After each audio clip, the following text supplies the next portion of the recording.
In the far frigid north, the ocean meets jagged maritime glaciers.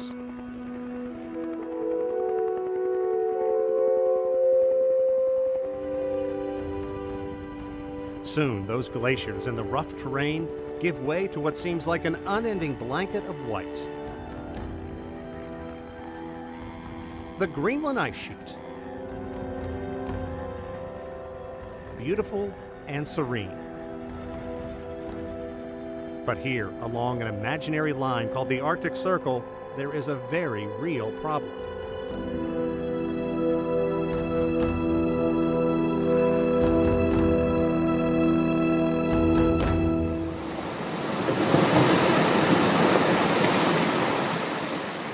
A meltdown like none ever recorded in this area of the world.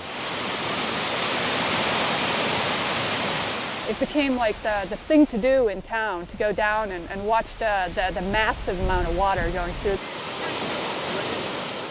The Arctic is experiencing, I would say, a crisis. The meltdown is changing long-held beliefs about the Arctic and its weather patterns, as well as being blamed for affecting conditions around the globe and triggering a rise in global sea levels. We have determined that this is occurring. Now we have to kind of figure out why this is occurring, and that's the difficult part. This water runoff from Greenland's melting glaciers and ice sheet is blamed for a frightfully large percentage of sea level rise, as much as 40%.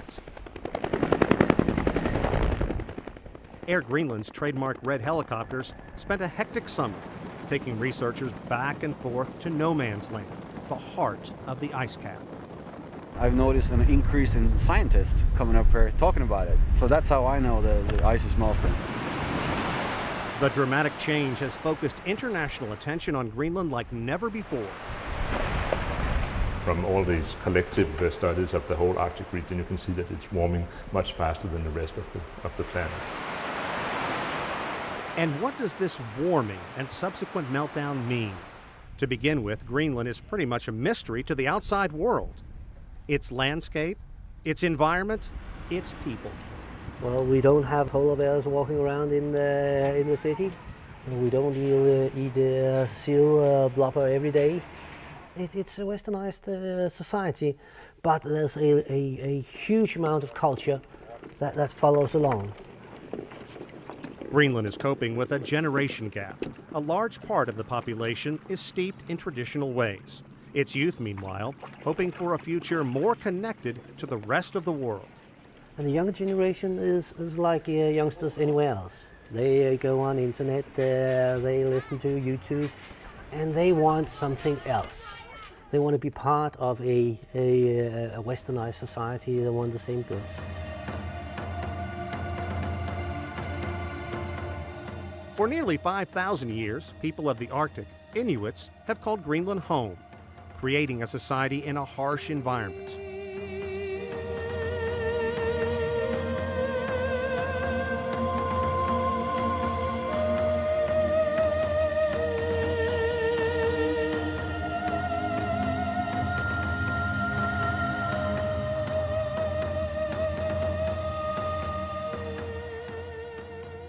In one of the country's largest towns, Ilulissat, there are more sled dogs than people. It's hot. Hard.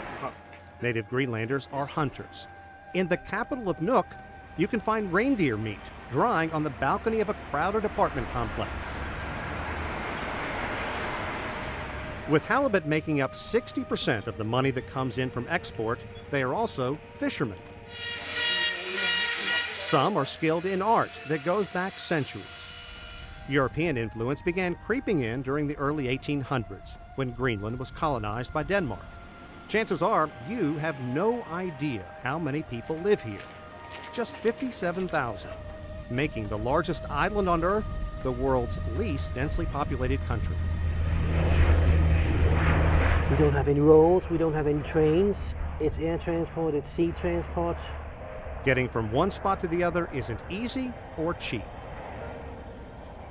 Roughly a third of all Greenlanders live in the capital of Nuuk. Nook, like almost all populated towns, is located on Greenland's west coast. There are colorful homes, squeezed into almost every available inch of livable real estate. The scenery speaks for itself.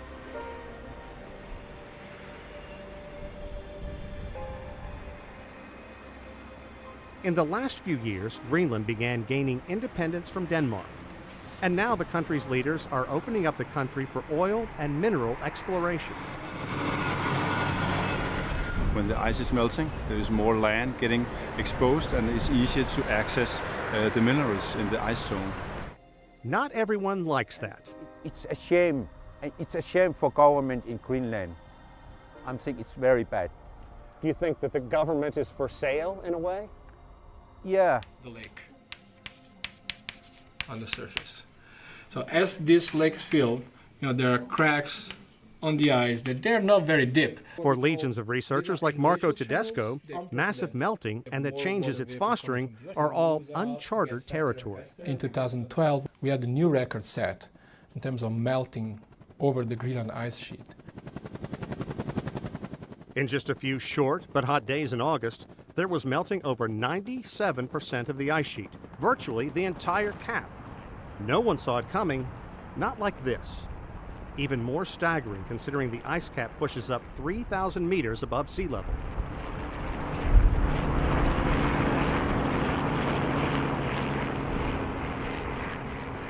Tedesco is a professor of Earth and Atmospheric Sciences at the City College of New York. Think about it. The city in which he teaches has more people at any given moment milling around Times Square than in all of Greenland.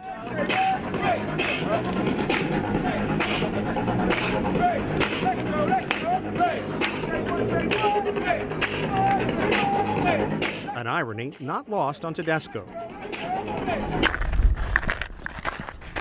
I felt that I was like the man stepping on the moon. And what I clearly remember was the sound of the ice under my boots. And the fact that, can I step here, can I step there? I was almost afraid of breaking it. But that was a very strong feeling and something that probably we remember for the rest of my life. It is incredibly windy, incredibly cold, and incredibly beautiful and awe-inspiring to be standing here in Greenland's massive frozen wasteland.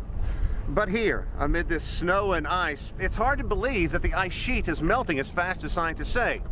But it is, and this country is changing. Then suddenly you have a change into direction, but it goes very fast. Tedesco was able to capture on video something no one else had apparently ever recorded. But this is the bedrock, okay?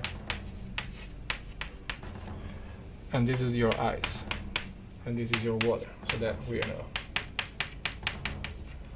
And then this water suddenly and violently drains through this channel, which is called Mulen, and it makes it larger and larger, and it starts draining all the water signal at the top. This is a catastrophic event. It's important because it's a symptom of an environment in flux. Studies show Greenland's ice cap is riddled with these mullens, and they could very well illustrate how the ice sheet is being carved up like Swiss cheese, and how this runoff could be one of the hidden keys to sea level rise. Scientists say we are watching the polar regions melt right before our eyes. So you can tell there's a stream here, and then there's a bunch of flow coming down on this right side.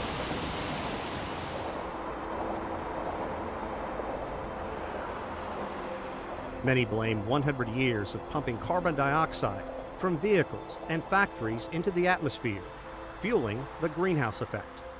How frustrating is it for you to hear people say, we don't know that this has been affected by man. This could be cyclical. It's so frustrating. I don't feel frustrated. I would waste my energy if I would be frustrated. It is something that we are responsible for, yes, we as humans. Is it something that we can do something about it? Yes. Is it something that we should do something, and are we doing? I'm not convinced. Understanding the summer's record melt-off and how it's apparently affected by carbon dioxide is important because the 1.8 million square kilometers of Greenland ice basically serves as a cooler for the Earth's atmosphere. And if you listen to scientists, the cooler is broken. I mean, think about it, you know, snow is this white reflective surface. And if you remove that, you know, that sunlight, the radiation that's coming in, it's not going to be reflected back in the same way. It's gonna be absorbed by the ground. It's gonna warm it up. And the same with Arctic Ocean. You lose the sea ice, you lose the reflective properties. The water will be even warmer, and you'll melt more ice and really see like the massive flooding. Åsa Rennermalm is an environmental engineering professor at Rutgers University. She's trying to determine how all the melting is affecting the Earth's climate, why what's going on up here is leading to subtle but serious changes in the environment everywhere on the planet. It's very hard to say, oh, there's, you know, these changes going on. So we just need to collect more data to understand the system. Like, okay, this was an extreme summer, and is next summer going to be extreme again, or, you know, we're going to see something different.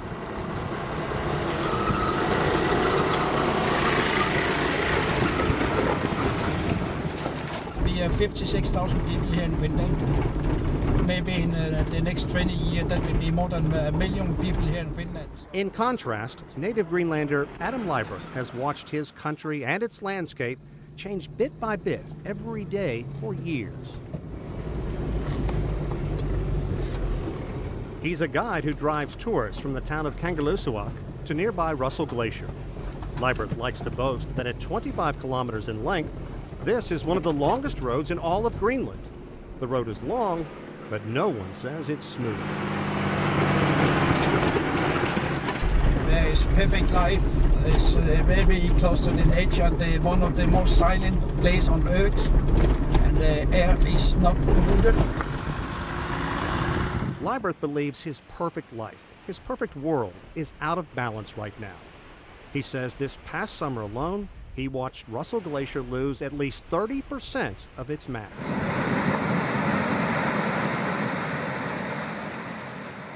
What do you think about the big change? Or do you worry about it? Do you think about it?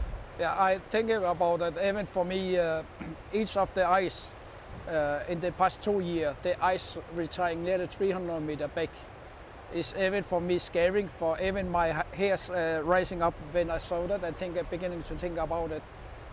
And even for us, I calculate with the speed, maybe in the 40, 70 years in the century, we can probably cross from here to East Greenland without ice. That would be no ice. Liebert will be the first to say he's no expert, but there are a host of scientists gathering precise data. Yeah, there's plenty of observations. We used to see the glacier here, and now we don't. You might have some long-term measurements there, but GRACE quantifies that in the perspective of the entire ice sheet. So NASA researcher Scott Lufke spends his life poring over detailed information, interpreting the info that comes from satellites called the Gravity, Recovery, and Climate Experiment. In science circles, it's called GRACE. GRACE can detect the most subtle, minute changes in land ice, down to the width of a human hair. At the end of this decade that we're looking at, the last couple of years, we see very large anomalies in the melt season. So we're seeing larger and larger melt season losses. Lufke has put together sobering information covering the years 2003 to 2010. On average mind you, Greenland has lost 230 gigatons from the ice sheet every year. And for some perspective, about 80 gigatons is the amount of water in the Chesapeake Bay. So nearly 3 times the amount of water in the Chesapeake Bay is being lost, that's equivalent water, is being lost in ice to the oceans every year on average over that time period. Think about that. On average, every year, Greenland has been losing 3 times the amount of all the water in the Chesapeake Bay. And 2012 was no average year. It appears 2012 saw 40% more runoff than an average year. By any standards, it's a colossal amount. So what we see is Significant loss. Most of that loss is coming from the margins of the ice sheet, the low elevations in the marine terminating glaciers. We've seen loss over that time period go from persistent loss in the southeast going all the way up to the northwest now, and even in the north we're seeing significant loss. That's why we call it a Goliath year, because it really outstands above everything.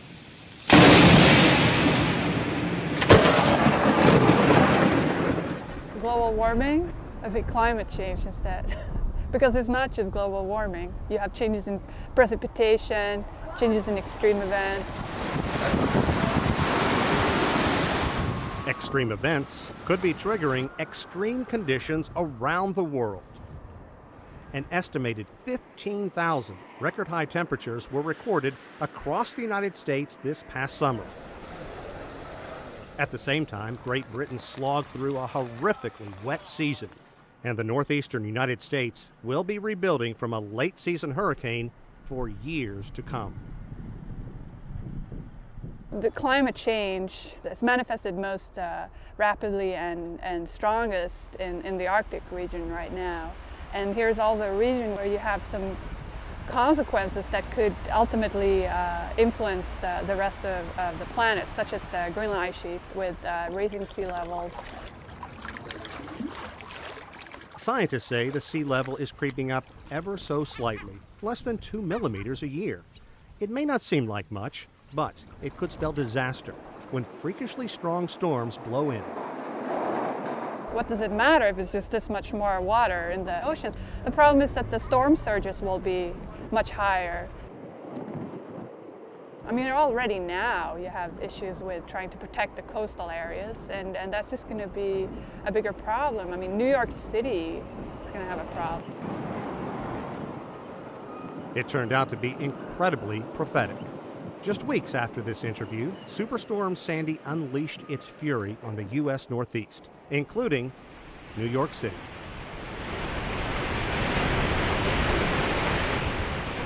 And why is what's happening in Greenland important?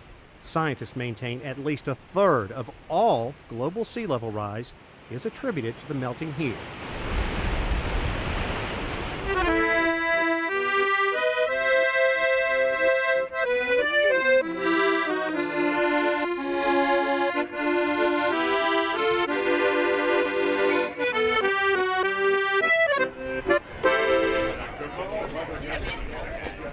For centuries, people in Denmark have had a special relationship with Greenland, colonizing Greenland in the early 1800s.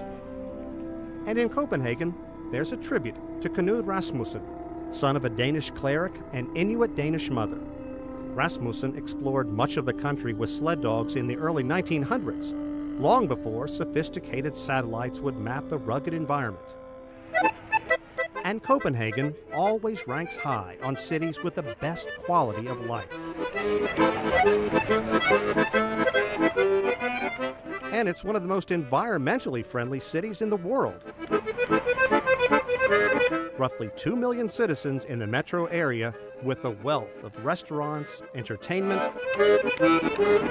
and Tivoli, a world-famous amusement park. Many here fear a bumpy, unsettling future. Studies show the sea level could rise as much as a meter by the year 2100, having a punishing effect on waterfront cities, and much of that fueled by Greenland. No, I don't think it is 100 years from now. I think it's happening much faster than anyone predicted.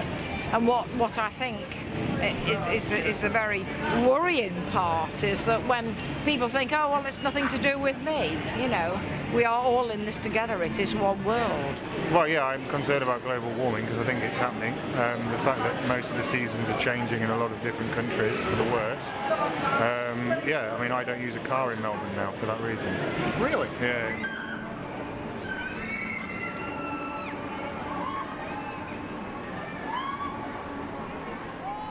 What will happen to Greenland's ice sheet in the coming decades, and how will it affect the rise in sea level? It's a global question, but one that is especially important in cities like Copenhagen, virtually surrounded by water. In talking with scientists and researchers, one thing is crystal clear. If we're going to understand the future, we must first determine how climate change has affected our past. Greenland is a wonderful place because it holds a record of everything that happened on the planet since 3.8 billion years ago, almost 4 billion years. Minnick Rosing is a geologist at the University of Copenhagen and works at the Natural History Museum of Denmark. A native Greenlander, he's able to cull secrets from the earth. This long, thin, black rock comes from an area in Greenland called Isua. Billions of years ago, it was just mud on the ocean floor. This is a sediment, which means that at one point in time it was mud and sand that was deposited at the bottom of the ocean. This was actually the ocean floor 3.8 billion years ago. But what's special about this rock is that it contains the oldest traces of life we have on the planet. So it tells us that life has been with us, has been basically living in the oceans for more than 3.7 billion years. Some of Rosing's colleagues focus on ice, not rock. They have ice core samples that show how the Earth's climate has changed over tens of thousands of years. And they have unearthed an unnerving trend. What they have recorded is that there have been 5 melting events till now at this site on the ice cap. And of those 5, the 4 of them have been in the past 10 years. So it's clearly there's something very unusual happening. It's not just scientists trekking to Greenland. Let me take one more. Tourism is becoming more and more popular here. On any given day, boats navigate through icy waters off the coast of Ilulissat, putting people closer to drifting icebergs that come from Jakobshavn Glacier. Scientists and researchers have been studying Jakobshavn Glacier for more than a century and a half, dating all the way back to 1850. In fact, a large chunk broke off in the early 1900s, and an iceberg made its way from here into the North Atlantic. It would have melted into obscurity had that iceberg not crossed paths with a luxury ocean liner on her maiden voyage, the Titanic.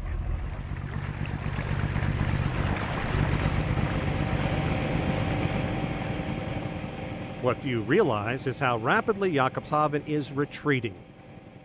More than 15 kilometers this past decade alone. Ice and Inuit culture are intertwined. Customs and traditions that are thousands of years old are being adversely affected from the significant meltdown.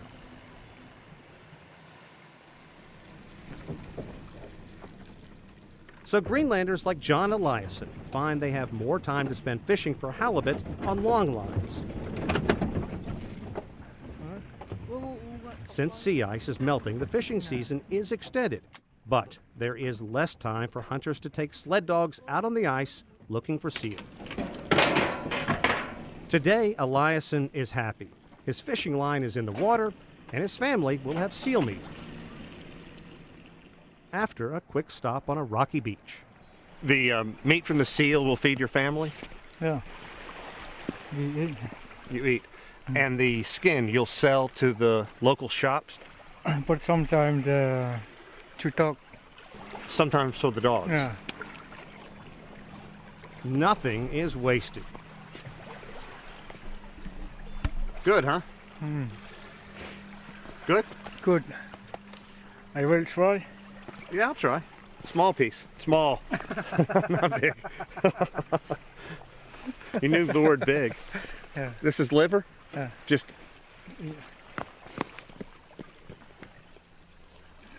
That's liver.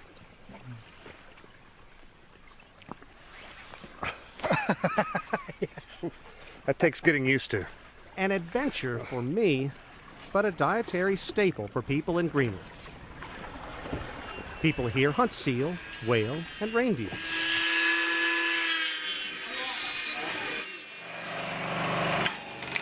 And many bones and antlers wind up among a group of craftsmen in Ilulissat who will make money off tourists.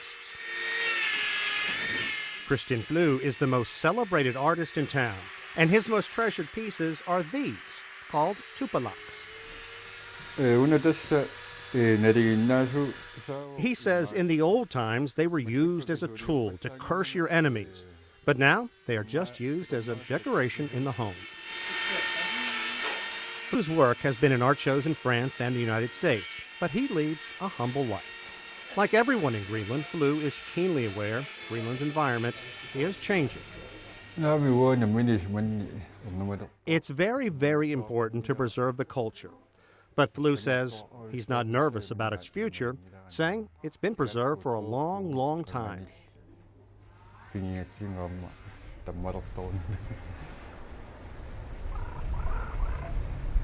town of Kangerlussuaq is divided by Watson River. Right now, it's tame. But notice the banks, the erosion, and workmen trying to repair the one bridge in town. This is what happened when record melting fueled record runoff. This year is the worst. Just this year? Yeah. The last 2010, 2011 have been fantastic years. We get more and more guests here. But 2012, exactly the 11th of June, was the worst day in my life in Kangerlussuaq. The hot summer turned Kim Ernst's life upside down. His restaurant, the Rowing Club, is on one side of the bridge, most of the town and its citizens on the other.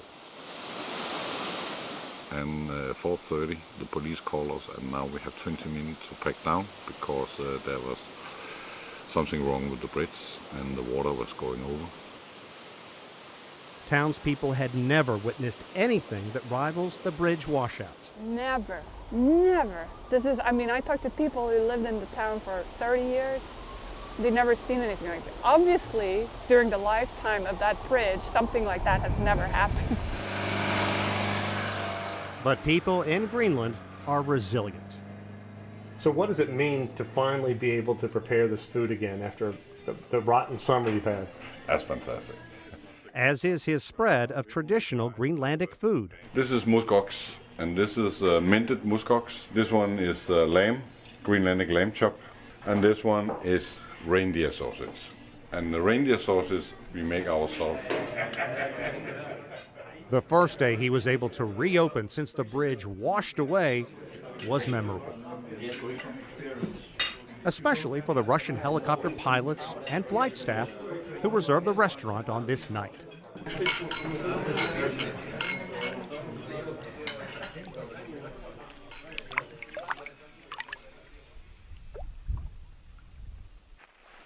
This is how the people of Greenland want you to see their country.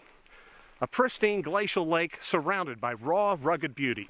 But there is a lingering hangover from this past summer's massive thaw, and a lot of people here are wondering, what's next? And I'm afraid for, with Greenland shall exist like Greenland are today, be a beautiful place with fresh air and no pollution, I don't think so. Do you want to see pipelines and machinery all over these mountains? No, then I go from here. Then I'm finished. Because my guests don't want to see that. My guests want to come and see what they see today. And what they see in the wintertime, a frozen lake they can go out and ski on or sit down on the northern light in the evening.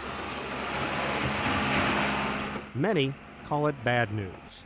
Many others say it is a blessing. The massive meltdown is opening up land.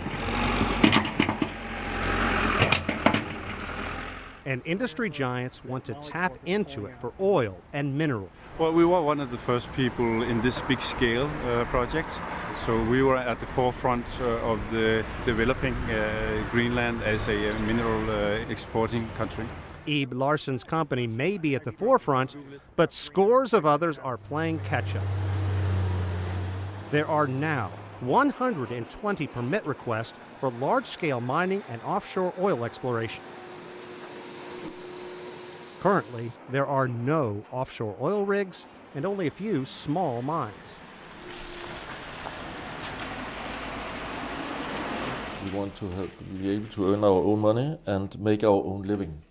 According to the editor of Greenland's 2 newspapers, mining and oil will mean money for a country that just doesn't have much. We need to be economically independent of Denmark. We want our own economy. We don't want to continue asking for money from Denmark. Denmark ceded some autonomy, but the Danes are still in charge of Greenland's foreign affairs, security, as well as financial control over the country. Here in this city, we need housing. We need better health. We need better education. We need better communication. We need better infrastructure. It's a country of only 57,000. And a recent study showed a stunning 85% lack basic math and reading skills.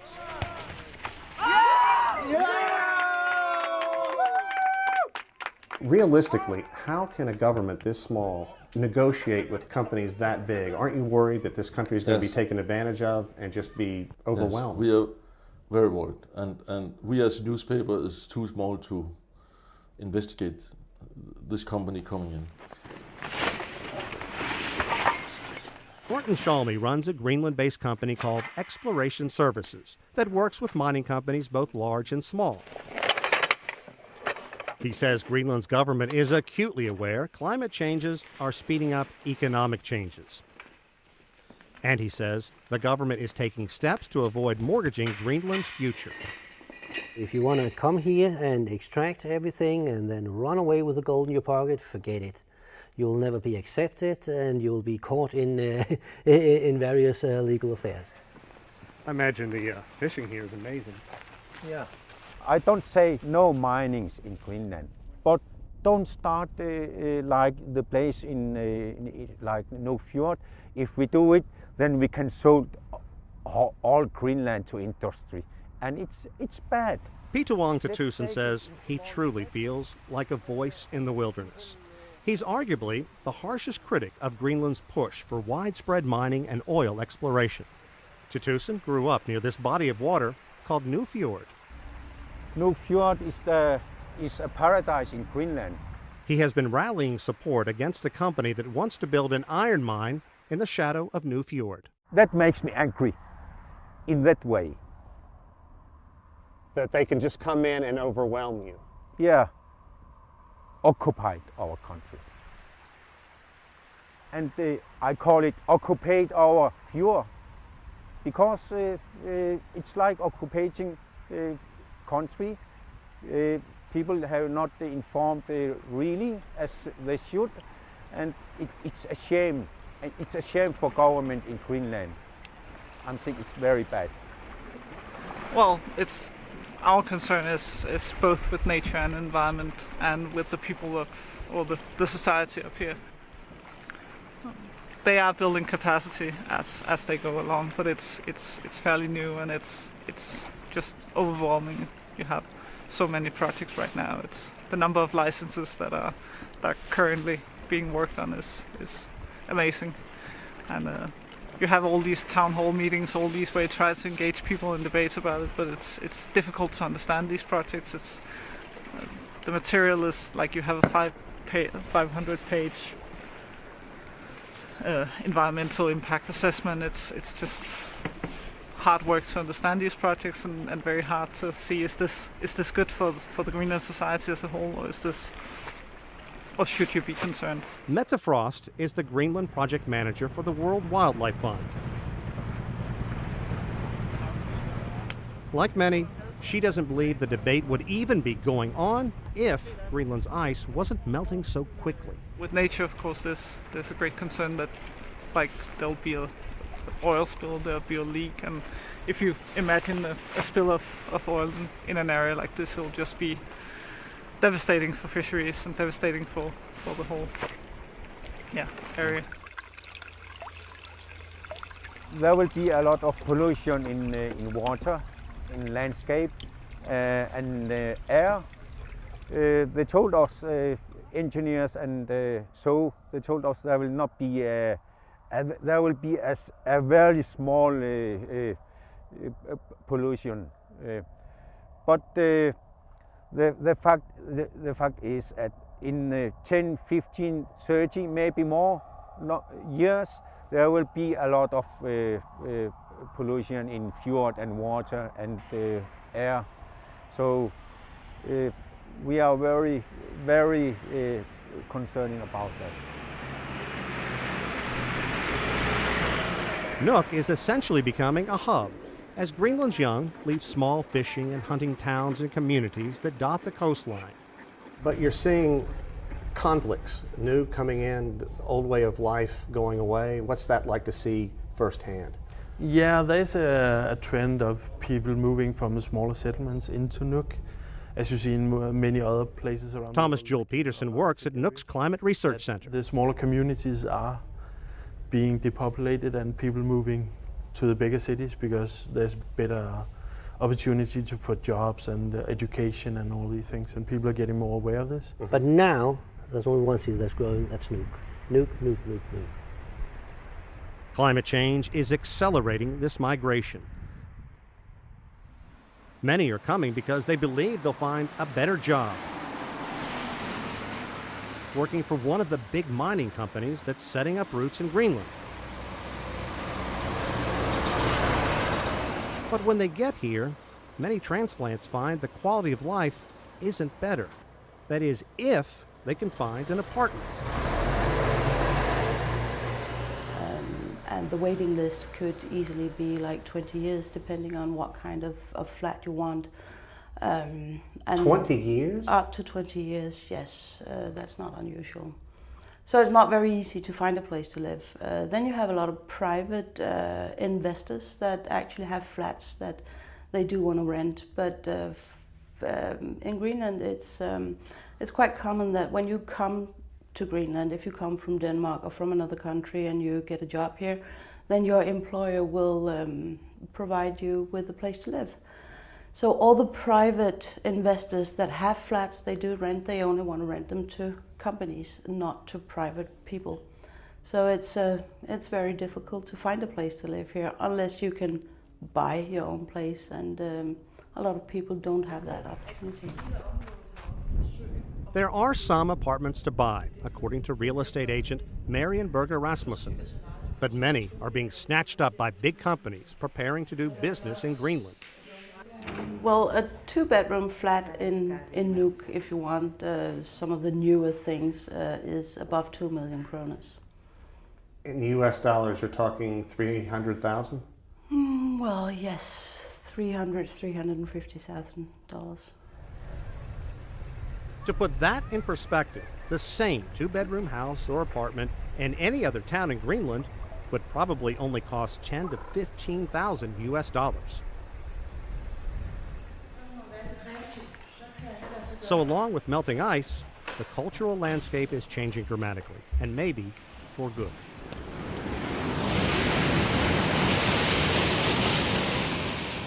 What do you make of the people who portray what happened this summer as a catastrophic event, a harbinger of things to come? Are they making too much out of it too soon, or is there realistic concern that man has affected the climate to the point where we need to make some dramatic changes? I think that for sure that we have affected the climate.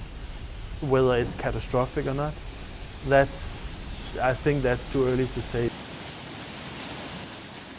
Taking the minimum sea ice extent in the Arctic Ocean, for instance, that this is probably not the lowest we will see. Like, this will probably in the future become even smaller extent of the sea ice.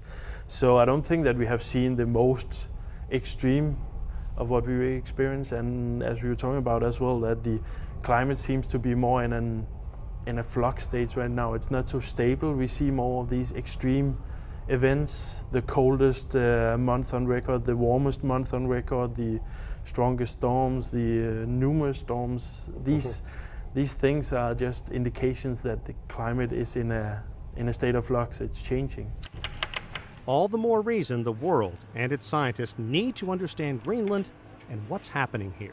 If we're going to make policy, we better have damn good numbers, and we better be able to project those and forecast those at some degree of accuracy and confidence, and that degree of confidence should have a number. It should be quantified, so the country can do, and society can do better policy making.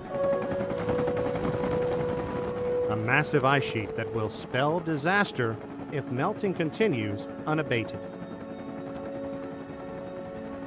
If all of it would melt tomorrow, it would raise global sea levels with about 7 meters. All right, that's a lot of water, and it's not going to happen overnight. It's not going to happen over the next 100 years. But even just a fraction of that amount of ice melting over the next 50 years could have consequences for for people living everywhere on the globe.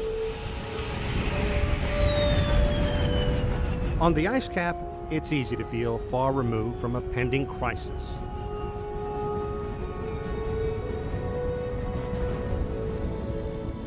Many scientists are absolutely sure a century of burning fossil fuels has heated the atmosphere and led to serious and significant environment changes. It's just easiest to notice up here. Governments say they want to find a way to turn back the clock and undo the damage. Greenlanders are very aware in the short term their sparsely populated country could actually benefit. But the immediate reality is there is no easy solution, if there is one at all.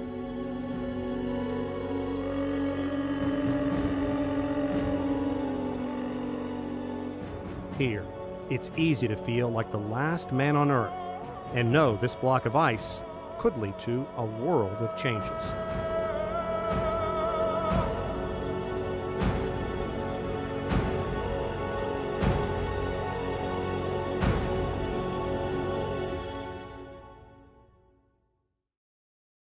Beautiful and serene.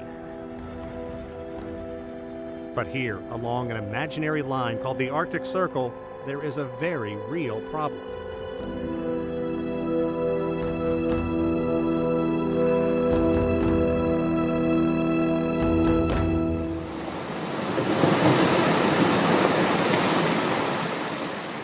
A meltdown like none ever recorded in this area of the world. It became like the thing to do in town, to go down and watch the massive amount of water going through. The Arctic is experiencing, I would say, a crisis.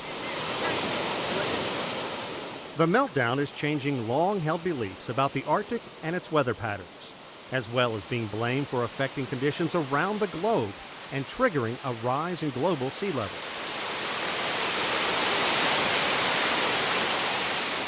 We have determined that this is occurring. Now we have to kind of figure out why this is occurring, and that's the difficult part. This water runoff from Greenland's melting glaciers and ice sheet is blamed for a frightfully large percentage of sea level rise, as much as 40%. Air Greenland's trademark red helicopters spent a hectic summer taking researchers back and forth to no man's land, the heart of the ice cap. I've noticed an increase in scientists coming up here talking about it. So that's how I know the ice is melting. The dramatic change has focused international attention on Greenland like never before. From all these collective studies of the whole Arctic region, you can see that it's warming much faster than the rest of the planet. And what does this warming and subsequent meltdown mean? To begin with, Greenland is pretty much a mystery to the outside world. Its landscape, its environment, its people. Well, we don't have polar bears walking around in the city.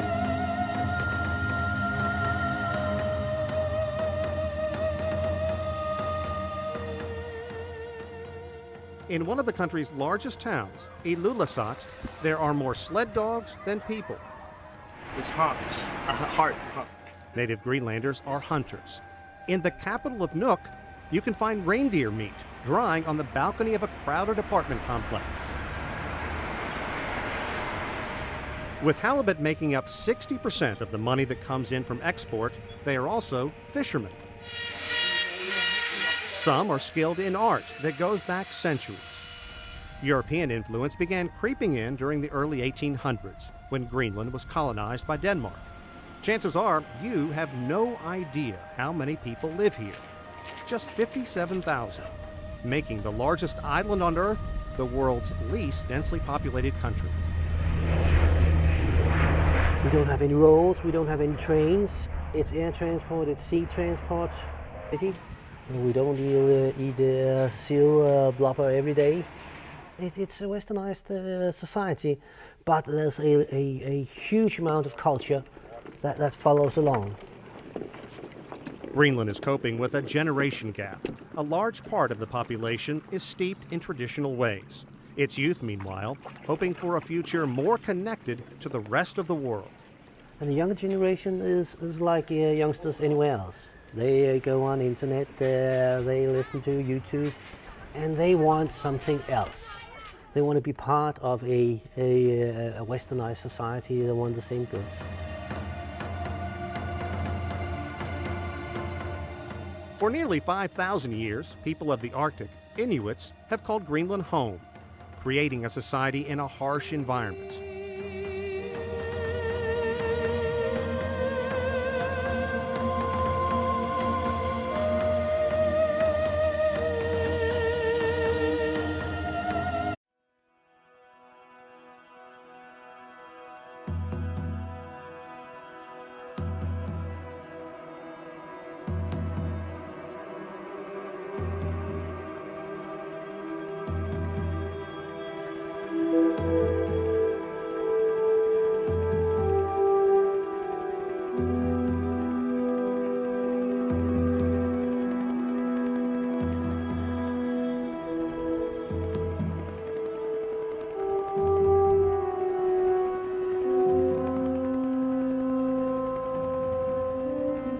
In the far frigid north, the ocean meets jagged maritime glaciers.